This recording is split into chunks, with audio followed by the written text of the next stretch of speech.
welcome to the AMD SurRound House, or if you have not taken the tour, you absolutely should. In fact, if you are tweeting or on Instagram, be sure to use the hashtag AMD SurRound so that other people can track what's going on. And you can even do that from inside.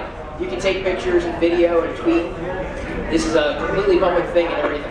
So I want to make sure I told you guys, there is an official hashtag, and it's going to live on well beyond this particular event.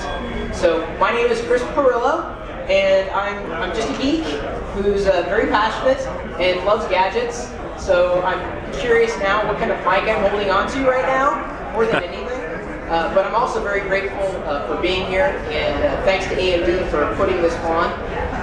They've also been working with partners, a couple of partners actually specifically within the SurRound House.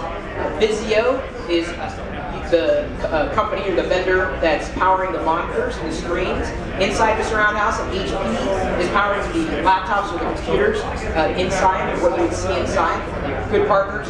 You may actually see HP and Vizio vendors floating around the room right now. And of course, if you don't see them here, you probably visit them in the booth. Now for those, I mean in their respective booths, assuming.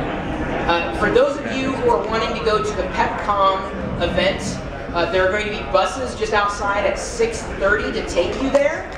And I hate to disappoint those of you guys who are watching. There's some kind of sports game, like a championship going on. It'll come back, don't worry. Don't hate me too much. I couldn't even tell you what sport it is. I know the Seahawks won the other day, and I'm from Seattle, so I'm supposed to be happy about that.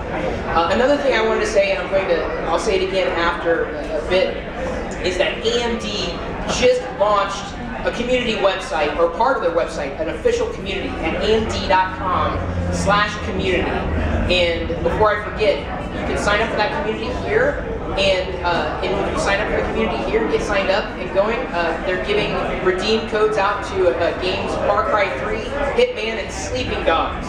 So sign up for a community for AMD, get a free game. I don't think anybody would complain about that. So in general, part of what interests me about what's happening in there, and you can probably hear some of the noise beyond the noise that's coming out of my mouth right now, is specifically because of where AMD is headed with their technology.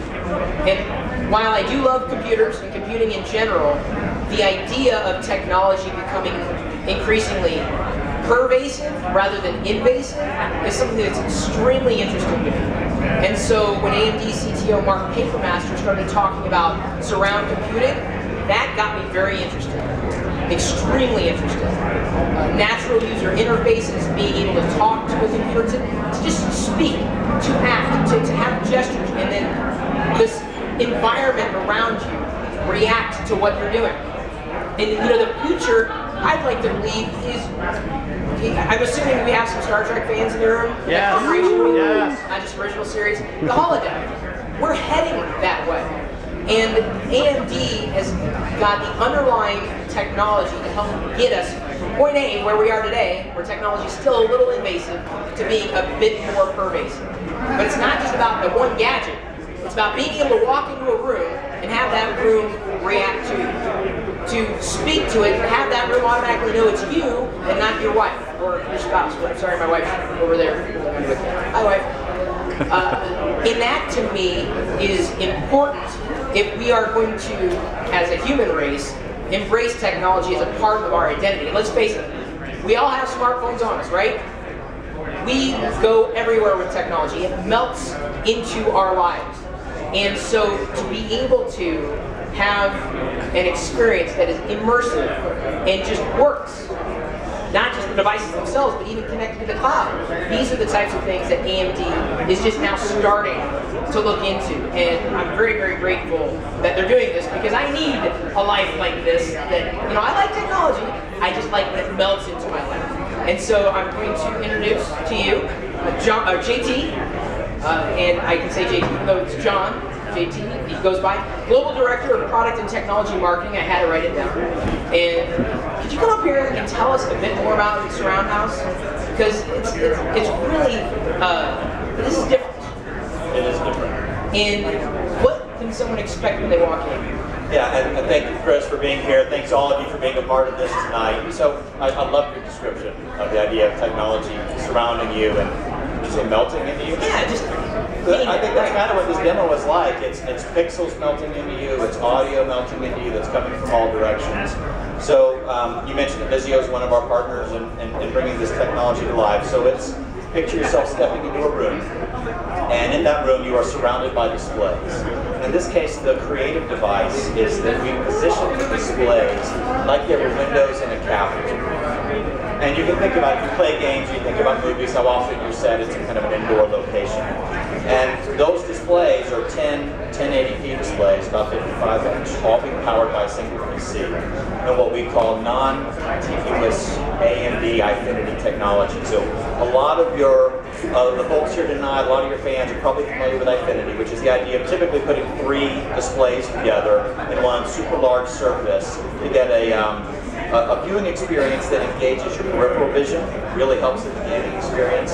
This goes way beyond that and then positions the displays as though they were windows out into the world. And it coordinates what's really a video game render in this case that we're doing. A video game scene is going to play out around you. But really, I think the more amazing thing, if that's possible with this demo, is that it's utilizing 32.4 spatial audio or positional audio, which uses AMD discrete digital multi-point audio technology. And what that lets us do is we surround each display with 4 different speakers that are strategically placed. And then we have 4 subwoofers as well, which is 32.4. But what you find though is when you create an experience like being surrounded all the way around 360 by displays, the audio technology, frankly, is not good enough to keep pace with that. And if you're trying to tell a story on all those displays, which window do I look out, which door, whatever the case may be, the audio has to be able to lead you in that direction. So we paired that, and the audio leads you where to look as the scene plays out around you in a way that you simply can't do with 7.1, 9.2, 11.2, any of the state-of-the-art today. So they're walking into a video game. They are of sorts. That's exactly how I think of it. If you've ever had a video game that you loved, and you loved being there, or maybe even a movie that you loved that world, this opens up that door to those possibilities of creating video games, because we all know a video game is a 360-degree world that's being rendered by that engine.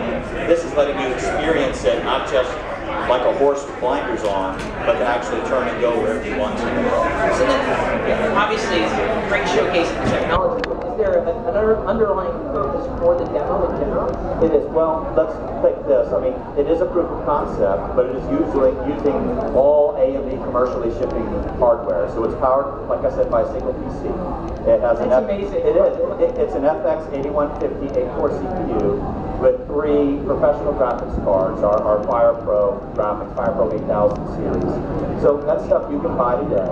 The total technology price tag for what's in there is a little over $30,000, so out of the reach for most of us, but the idea is a couple of things. One, we're showing it developed and delivered with a multi-component PC, but a big part of the story we're telling at CES is how we're bringing more and more capabilities into a single chip. So some of the audio processing that it takes to do that kind of a demo, the video processing, we'll be able to put into smaller, more affordable, sleeker form factors going forward. And then you also want to enable things like the game developer industry to start to think about what they can do with this technology. So it's kind of got a twofold purpose. So about the audio, how does that work? Because if I'm standing there and you're telling me that the sound kind of leads me to where to look, and that makes sense because if I hear a thud to my right, I'm going to immediately turn to my right. How does that work? Yeah, in the demo, there's about 200 different sound objects or voices, which is pretty high end. The typical PC game might be reduced to doing about 30 sound objects at a given moment in time, in part because the audio mostly hits the CPU, and the game developers don't want to bring the CPU utilization up to a place that's interfering with the visual experience. So that kind of a PC configuration lets us really push the envelope. But then if you think about 7.1 surround. So let's say you've got a gaming room at home that's 7.1. It's all about standing and facing in one direction. So all the audio is tuned to address you this way. But if you want to create a world like the holodeck that leads you to be aware that a bad guy is creeping up behind you, or a strange voice is coming from the right, or a hummingbird from the left, if you want a more benign scenario, you really need an audio configuration, spatial audio or positional audio that views the world in the 360-degree way.